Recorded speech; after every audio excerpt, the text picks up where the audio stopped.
आपको सबको नमस्कार। कैसे हैं आप सब लोग? मुझे भी कोरोना हो गया था और लगभग 7-8 दिन मैं होम आइसोलेशन में रहा। आप सबकी खूब दुआएं मिली, आपका खूब आशीर्वाद मिला, आपकी सबकी शुभकामनाएं आ रही थी, उसके लिए आप सबका बहुत बहुत शुक्रिया, तहे दिल से शुक्रिया। मुझे लगभग 2 दिन बुखार रहा, उसके बाद मैं ठीक था लगातार, लेकिन जो कोविड के प्रोटोकॉल हैं उसके हिसाब से मैं 7-8 दिन होम आइसोलेशन में रहा। अब मैं वापस आप सबकी सेवा में हाजिर हूँ। आप सब लोगों की शुभकामनाओं के लिए बहुत बहुत शुक्रिया। लेकिन दिल्ली में जो कोरोना की रफ्तार बहुत ज़्यादा तेज़ी से बढ़ रही है, उसको लेके मैं हमेशा से चिंतित था। हालांकि मैं होम आइसोलेशन में था, लेकिन फ़ोन के ऊपर मैं लगातार अ, अपने सभी ऑफिसर्स से, चीफ सेक्रेटरी साहब से, हेल्थ मिनिस्टर से, सबसे लगातार संपर्क में था। जो जो इंतज़ाम किए जा रहे हैं और जिस तरह से कोरोना की स्पीड बढ़ रही है उसके ऊपर मैं नज़र रखे हुए था। दिल्ली के अंदर जो कोरोना की, पूरे देश में कोरोना बहुत तेज़ी से बढ़ रहा है, दिल्ली में भी बहुत तेज़ी से बढ़ रहा है। रफ्तार बहुत ज़्यादा तेज़ है। मैं देख रहा था कि कल वाला जो हेल्थ बुलेटिन था उसमें लगभग 20,000 के करीब केसेस आए थे, और आज शाम को जो हेल्थ बुलेटिन आएगा उसमें लगभग 22,000 केसेस, पिछले 24 घंटे के 22,000 केसेस आएंगे। तो डेली बहुत तेज़ी से केसेस बढ़ रहे हैं, जिसको, जो एक चिंता का विषय तो है, लेकिन जैसे मैंने पहले भी बोला था, घबराने की बात नहीं है।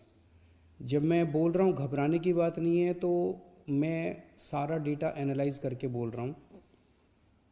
पिछली जो वेव आई थी अप्रैल मई में, उसमें 7 मई को इतने ही डेली केसेस आते थे, 20,000 के करीब। जैसे अभी 20,000 केसेस आए कल, 20,000 cases per day daily cases आए।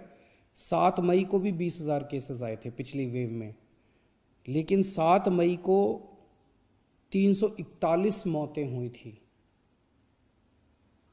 341 मौतें। लेकिन कल जब 20,000 केसेस आए हैं तो 7 मौत हुई हैं। एक भी नहीं होनी चाहिए, लेकिन कंपैरिजन में केवल 7 मौत हुई हैं। 7 मई को जब 20,000 केसेस आए थे तो लगभग 20,000 बेड्स दिल्ली में भरे हुए थे, लेकिन कल जब 20,000 केसेस आए हैं तो लगभग 1,500 बेड केवल दिल्ली में भरे हुए हैं। तो उस तरह से इस वेव के दौरान डेथ भी काफ़ी कम हो रही हैं और लोगों को अस्पताल जाने की भी काफ़ी कम ज़रूरत पड़ रही है। ये डेटा मैंने आपको इसलिए नहीं बताया कि इसलिए अब हम मास्क पहनना बंद कर देंगे और गैर जिम्मेदार हो जाएंगे।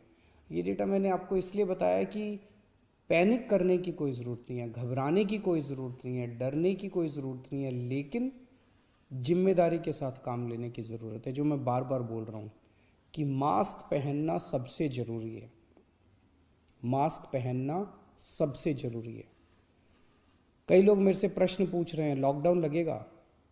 हम लॉकडाउन नहीं लगाना चाहते, लॉकडाउन नहीं लगेगा अगर आप मास्क पहनोगे तो। मास्क पहन के घर से बाहर निकलो, मास्क पहन के चारों तरफ घूमो। अगर ज़रूरत ना पड़े तो घर से बाहर ना ही निकलो, अभी थोड़े दिन कोई ज़रूरी नहीं है, लेकिन मास्क पहनना बहुत ज़रूरी है। सोशल डिस्टेंसिंग बहुत ज़रूरी है। हम लॉकडाउन नहीं लगाना चाहते, फ़िलहाल लॉकडाउन लगाने की कोई हमारी मंशा नहीं है। और हम चाहते हैं कि जल्दी से जल्दी ये वेव ख़त्म हो, और कोशिश हमारी है कि कम से कम रिस्ट्रिक्शंस हम लोग लगाएं, ताकि लोगों के रोज़ी रोटी चलती रहे, लोगों के रोज़गार चलते रहें। एलजी साहब और मैं दोनों मिलके पूरी सिचुएशन को लगातार हम लोग नज़र रखे हुए हैं। कल हमारी डीडीएमए की दोबारा मीटिंग है, उस मीटिंग में एक्सपर्ट्स के साथ फिर से हम रिव्यू करेंगे सिचुएशन को कि क्या और करने की ज़रूरत है, नहीं है। केंद्र सरकार से लगातार हम लोग संपर्क में हैं, केंद्र सरकार से भी हमें पूरा सहयोग मिल रहा है। तो सब लोग मिलके, मैं, एलजी साहब, हमारे सारे ऑफिसर्स, केंद्र सरकार, सब लोग मिलके सिचुएशन के ऊपर नज़र रखे हुए हैं और सिचुएशन को कंट्रोल किए हुए हैं। पहले भी हम सब दिल्ली वासियों ने मिलके कोरोना की इतनी बड़ी इतनी खतरनाक लहर थी जो अप्रैल वाली थी, उसको हमने पार पा लिया, तो इस लहर को भी हम लोग पार पा लेंगे। चिंता करने की ज़रूरत नहीं है, लेकिन जिम्मेदारी के साथ काम करने की ज़रूरत है। और जिन जिन लोगों ने वैक्सीन नहीं लगवाया, प्लीज़ जाके वैक्सीन ज़रूर लगवा लीजिए। वैक्सीन लगाने से मतलब ये नहीं है कि करोना नहीं होगा, लेकिन करोना अगर हुआ तो आपको कम माइल्ड करोना होगा, आपकी जान को खतरा नहीं होगा, आपको अस्पताल हो सकता है जाने की ज़रूरत ना पड़े। नमस्कार।